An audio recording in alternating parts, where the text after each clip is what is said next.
Tayo po ay nandito pa rin sa ating series na ginagawa na ito po ay mayroong bahagi sa pangatlong trompeta na ito ay inihipan ng anghel na inatasan ng atin pong Panginoon. Mayroon pong obligasyon. Hindi po basta-basta iihip ang anghel kung wala po itong pahintulot mula sa Panginoon. Sapagkat ang nagbigay sa kanya ng trompeta ay ang atin pong Panginoon. Kaya sa bawat sandali, lalo tigit dadako tayo bukas ng umaga kung matapos po natin ang pangatlong anghel, ay dadako tayo sa pang-apat na anghel. Ito po ay kapanabik sapagkat ito ay nasa bahagi na ng kasaysayan ng pagtatapos ng gawain ng Panginoon sa sanglibutan. Mula po sa 7 churches hanggang sa 7 tatak, 7 seals, at doon po sa 7 plagues, hanggang dito po sa 7 trumpets, atin pong inisa-isa at atin pong nalalaman na ito po ay mayroon pong bahagi sa pagbalik ng atin pong Panginoon. So napakabuti ng Panginoon para po sa atin mga kapatid. Ang atin pong susing talata, siyempre nariyan yan. Pagpasok po natin ng pang-apat na anghel, nandoon naman yan sa 8 verse 12 hanggang 14 kung hindi ako nagkamali. So dito pa rin tayo sa ikatlong anghel na may dalang trompeta. So yan po yung ating talatang sa uluhin. Dito po sa verse 11, alam natin na itong tatlo na atin pong tinalakay ay atin po siyang nasundan. At wala po tayong itinabi, wala po tayong itinapon dyan tungkol po sa bituin na nalaglag mula sa langit, na siya po ay may dalang ahenho, na ito po ay kanyang naibagsak sa mga tubig at lalo tigit sa bukal. So atin pong nalalaman kung sino yung bituin na nalaglag, walang iba si Lucifer.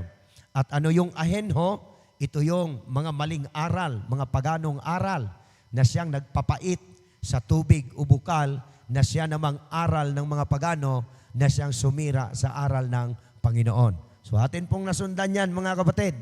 Kaya napakabuti ng Panginoon para po sa atin. At alam natin kung ano ang naging epekto nitong mga paganong aral o yung ahenno na lason doon po ibinuhos o inilagay sa tubig, sa mga bukal at sa mga ilog. So alam na po natin na ang pangangaral ng Ebanghelyo ng Panginoon ay marami po tayong matutuklasan katulad po nito. Kaya inisa-isa natin, wala tayong itinapon dyan mula sa bituin na nalaglag, mula sa ahenho, at mula naman dito sa tubig na bukal, walang iba kundi ang atin pong Panginoon o Ebanghelyo o pangangaral ng atin pong Panginoon. Ang tinutuklas po natin dito sa 7 trumpets, ito po ay tungkol sa kalagayan ng mga anak ng Diyos. Huwag po nating kalimutan yung dalawang dala na prinsipyo, yun pong babala at saka yung paghatol. Huwag po nating kalimutan yan, sapagkat dyan po maglulundo ang atin pong pag-aaral na ito. Ang iglesia, mabuti po yan. Sapagkat ayon po sa tala ng atin pong manunulat, ang iglesia ay ahensya ng kaligtasan. Wala hong pagtatalo dyan. Ang naging problema lang, kapatid, kasi nung si Constantine, siyang emperador na pinagkaisa ang buong Roman Empire, nagiging corrupt ang iglesia. Doon nagkaroon ng problema. Maganda ang iglesia sa unang takbo, kaso lang nagiging corrupt bandang huli. Ano ibig sabihin ng naging corrupt? Ibig sabihin, nawala ang tunay na aral at pinalitan siya ng ibang doktrina, ang tawag dyan, iglesia na naging corrupt. Sa pamumuno ni Constantino. At alam po natin na si Constantino, siya po ay isang pagano, konbertido lamang siya sa isang Kristiyano. At ang Kristiyano na kanya pong pinamumunuan sa Romanong Imperyo, ito po ay mayroon ng sariling doktrina. At ang doktrina na kanila pong dinala mga kapatid, hindi po ang doktrina tungkol sa buhay at kapanganakan at pagliligtas ng ating Panginoon, kundi ang doktrina na kanilang dinala sa loob ng iglesia sa Roman Empire, ito po ay ang doktrina ng mga pagano. So wala akong pagtatalo diyan.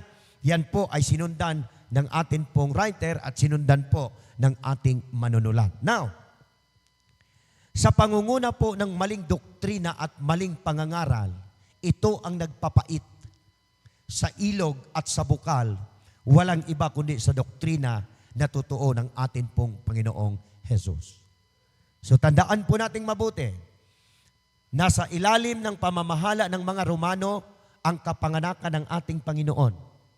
At nasa ilalim ng pamamahala ng Romano hanggang sa kanyang ministeryo. At nasa ilalim ng pamamahala ng Romano hanggang sa kamatayan ng atin pong Panginoong Jesus. Tuwang-tuwa si Satanas dyan kasi ang buong akala niya, nagtagumpay siya dahil sa kamatayan ng ating Panginoon. Diyan po siya nagkamali. Kasi ang kamatayan ng ating Panginoon, tagumpay naman ng mga anak ng Diyos. Sapagkat kung hindi siya namatay, hindi nabuhos yung kanyang dugo, walang kapatawaran ang atin pong kasalanan. Kaya ang buong akala, kapatid, ni Satanas, tagumpay siya dyan. Pero nagkamali siya.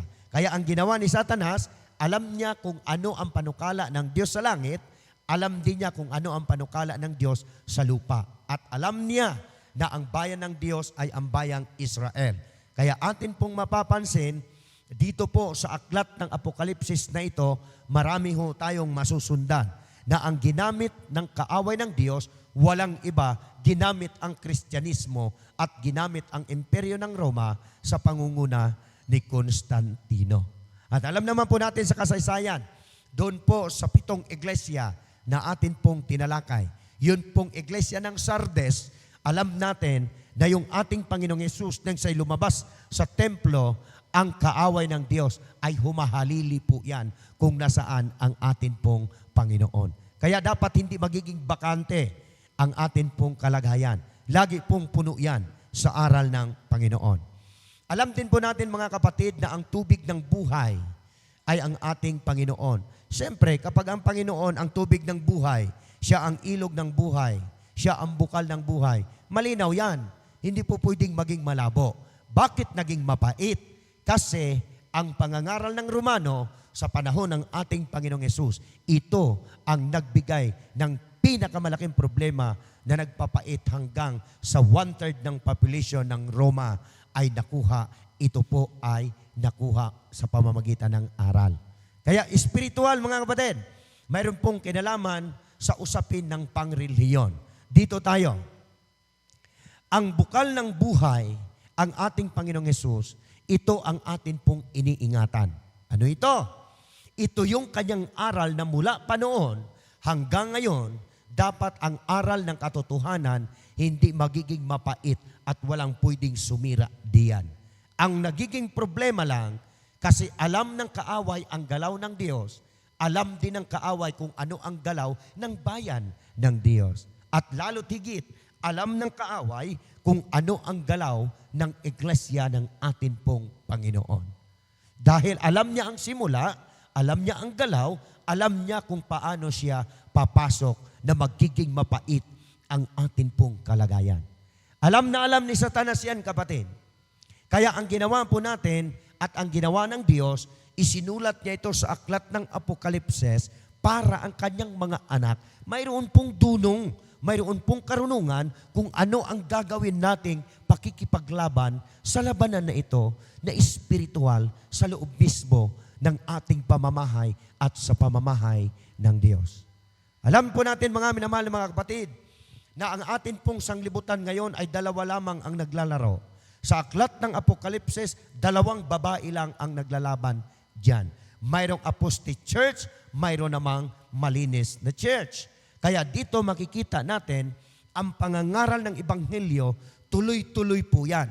Kahit lumalabo yan, dahil nilalabo ng kaaway ng Diyos, tuloy-tuloy ang pangangaral natin dito po sa denominasyon na ito. Para ipabatid sa buong sanglibutan na huwag tayong sisira sa usapan natin sa Diyos na ang pangako ng Diyos ay ililigtas niya ang kanyang bayan mula sa lahi ng Israel at mula sa lahi ni Abraham. Ano ang magiging connect nito, kapatid? Ganito yon. Sa panahon ng mga pagano, inililihis nila ang kanilang doktrina na ito ay kinagat naman ng buong sanglibutan. At ang paglihis na ito ng mga Romano, ito ngayon ang nagpapalabo sa tubig, sa bukal ng buhay, na halos hindi na natin makita ang tining niyaon. Wala nang linaw na makikita dyan, mga kapatid.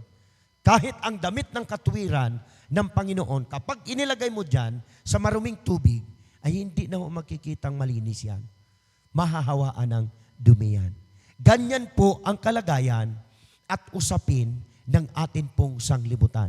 Kasi ang bituin na yan, nung mahulog yan dito, sa mundong ito, walang ibang ginagawa yan. Ang pakikialaman yan ay tungkol sa pagsamba sa tunay na Diyos. Lalo tigit ang pakikialaman yan, yung pagsamba natin sa atin pong Panginoon. Kaya sa unang paglihis, sa panahon po ng mga Israelita, ito ang nagiging problema. Problema ito. Kaya yung ahinho, yung binanggit ni Moses doon sa aklat ng Exodus, na ang ahinhong ito yung mga paganong aral na pagsamba sa larawan ng hayop o sa mga Diyos-Diyosan. Ito problema, kapatid, na ito rin ang nagiging problema ngayon. Bigyan natin ng konting sample ang problema na yan. Nung si Moses ay nandoon sa taas ng bundok ng Sinai, ito ang problema ng Israel. Hindi kasi sila makatiis kung kailan babalik si Moses. Kaya ang ginawa nila, gumawa sila ng sariling Diyos-Diyos. Ganyan ang bayan ng Diyos. Sa sobrang bagulbul ba, ang tagal bumalik ng Panginoon.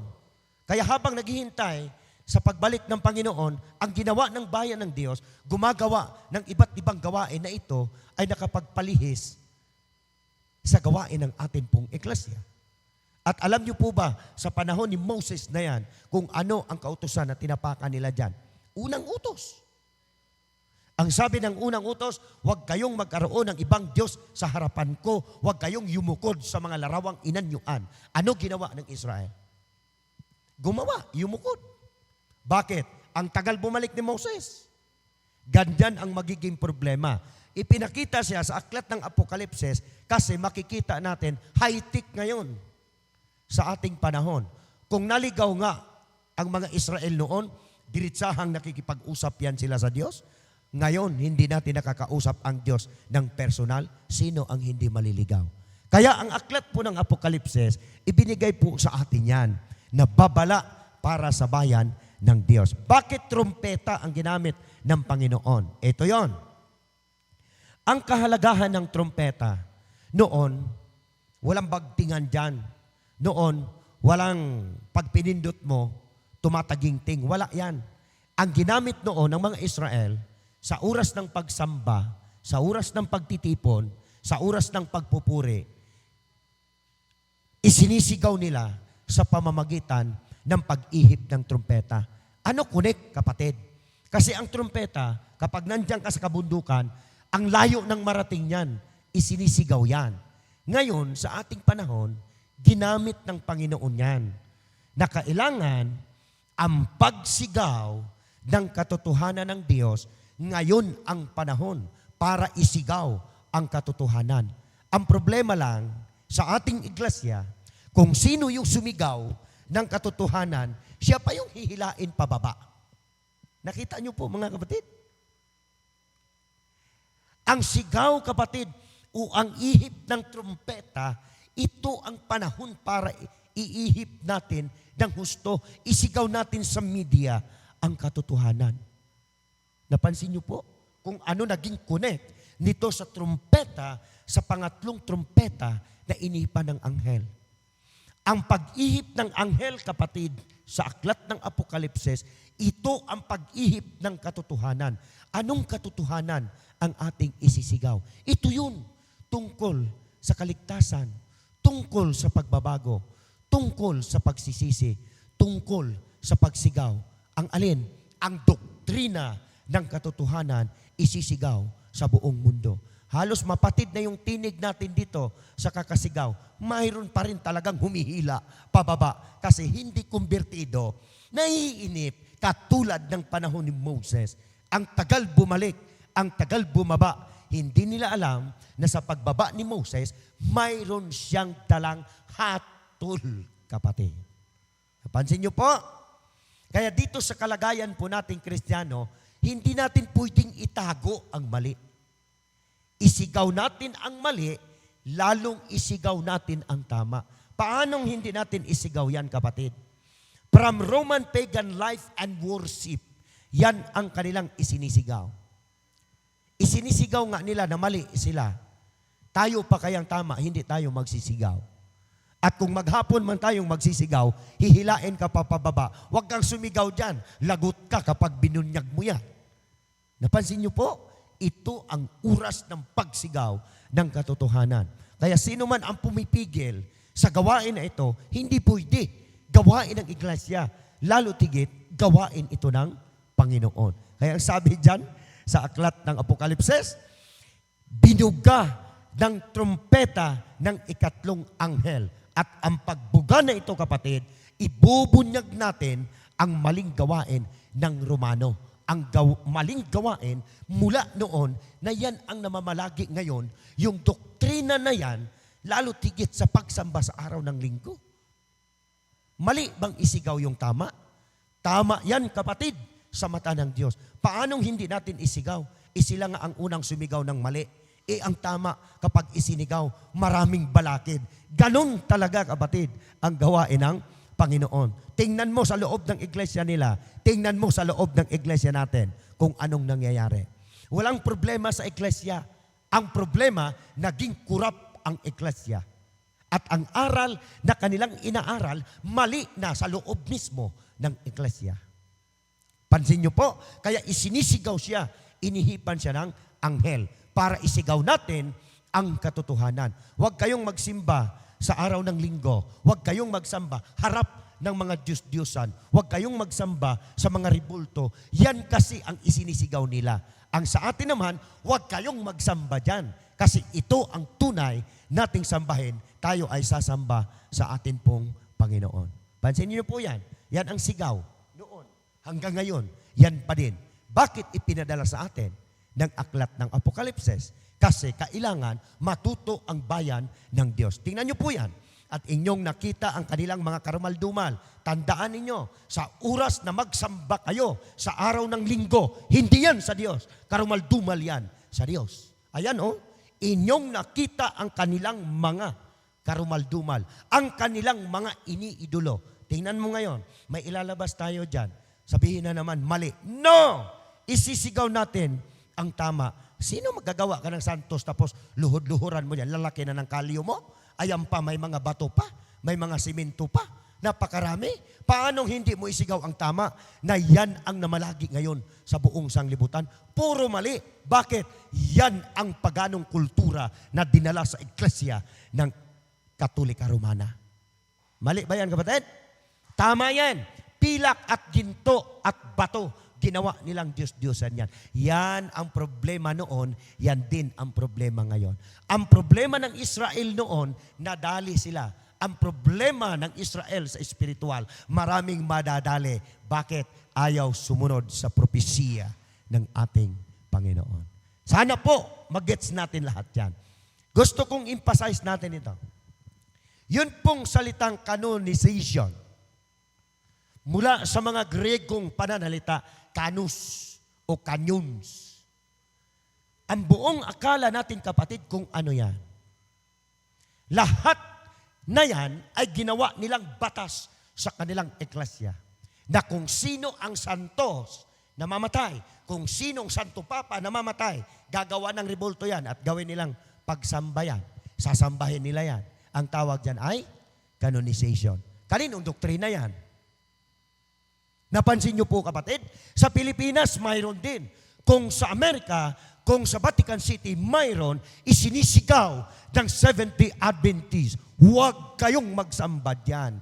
Mali yan. Sinabi na yan ng aklat ng Apokalipsis. Sa Pilipinas mayroon din. May iniidolo. Sino nakakilala sa inyo yan?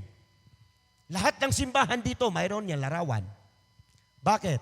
Kasi kung ano yung canonization, kapatid, yan ang ginawang batas na kung sino ang kanilang gustong sambahin at gagawa ng larawan, yan ang mangyari. Yan ang mga paganong aral na ipinasok sa atin pong sanglibutan. At ang paganong aral na yan, yun yung ipinakita dito po sa aklat ng Apokalipsis na ang pagbuga ng anghel sa pangatlong trumpeta, kailangan maalaman natin na ito ang namamalagi sa atin pong sanlibutan. Kasasabi pa nga lang ho ng Mateo, huwag kayong magpatawag na santo, huwag kayong magpatawag na papa sa lupa sapagkat isa ang ating papa na sa langit. Gets nyo po mga kapatid? Kaya sa series na atin pong ginagawa, ang aklat ng Revelation, pababa po yan. Mula sa lumang tipan hanggang bagong tipan, sa katapusan ng aklat ng Biblia, itinuturo sa atin ang tama kung ano ang gagawin natin sa pagsamba natin sa Diyos. Series number 11, mamayang madaling araw. Huwag po kayong mawawala. Ang ibubunyag natin, kapatid, mayroon kasing nasa ilalim niyan, na siyang ugat ng lahat ng iyan, na kailangan mong gawin yan, kasi yan ang tinatawag na ahinho na nagpapait sa ilog, nagpapait sa bukal, yan naman ang nagpapait sa ating mga doktrina. Kaya ang doktrina natin, kapatid, ipinagtatanggol natin yan. 3 angels message, pagtatanggol natin yan, sa atin po yan. Only the Seventh-day Adventist denomination na siya nagdadala ng 3 angels message. Wala nang iba. At ang lundo niyan sa aklat ng Apokalipsis, sa trumpeta, nandoon sa pang-apat. Subaybayan niyo po ang pang-apat na ihip ng trumpeta kung anong mangyayari. At kung ano ang gagawin ng kaaway ng Diyos. Sa bayan mismo ng Diyos, kapatid, magmumula ang pinakamabigat na problema pagdating sa usaping pang-espiritual. Pagdating sa usapin ng pangrelihiyon, dito magmumula sa ating iglesia. Kasi ang ating mortal na kaaway, hindi sa labas, kundi ang ating mortal na kaaway, nandito yan sa loob, mga minamahal na mga kapatid. Kaya alam niya ang galaw, kung ano galaw ng iglesia, alam niya kung ano galaw ng ating Panginoon, kasi doon siya nagmula, dito yan magkakalat sa lupa. Kaya ang mga anak ng Diyos, kakaiba dapat ang magiging galaw, nasa Panginoon tayo, at ito ang susundin natin, itong the 7 trumpets of the Lord. So ito po ang ating dalangin, sa pangalan ng ating pong Panginoong Jesus. Amen.